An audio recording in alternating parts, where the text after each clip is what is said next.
Buondì amici di Maratona Veneta, la parola d'anco è la parola dimandar, perché in Veneto le domande le si fa differente dalle affermazioni, roba che in italiano, dal punto di vista morfosintattico, non esiste.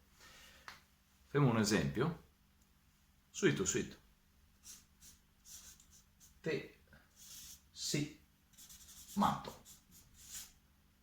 O terza singolare. El se matto.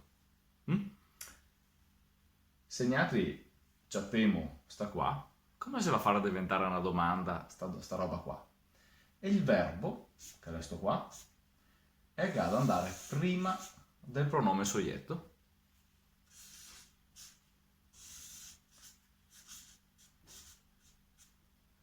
E cosa c'è che capita? Capita che sto qua e me diventa sito, dunque prima va in drio e dopo penseve addirittura a parola la se univerba e la cambia forma. Te si e diventa sito e il ze e diventa zeo ed è l'antico lo sostanzialmente. E ora sito matto, è la nostra domanda veneta, anzi dimanda veneta, e a terza persona singolare la domanda sarà zeo matto. L'italiano non può fare questa roba qua. L'italiano dice sei pazzo e ha un'affermazione. E quella è la domanda, ha accompagna grammaticalmente. Sei pazzo? Cambia solo il punto della domanda o l'intonazione.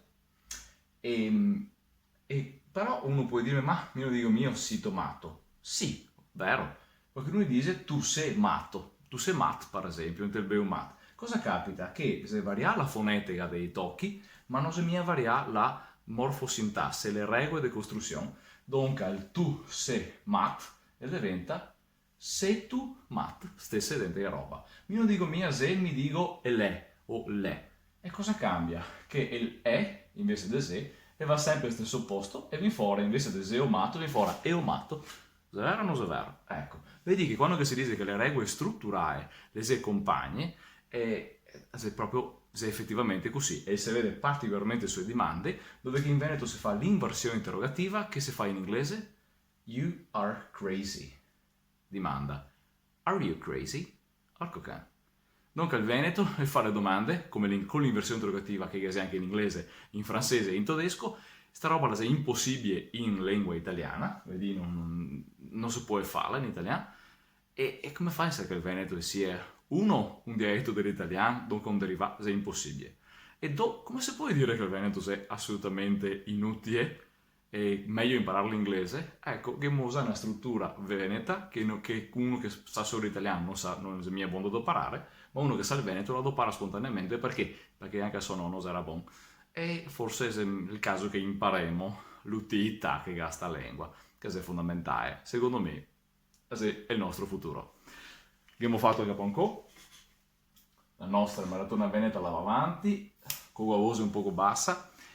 Se vediamo domani con Maratona Veneta, siamo arrivati all'episodio 88, andiamo avanti, ma anche gli ultimi 12 appuntamenti. Se vediamo domani. Ciao ciao!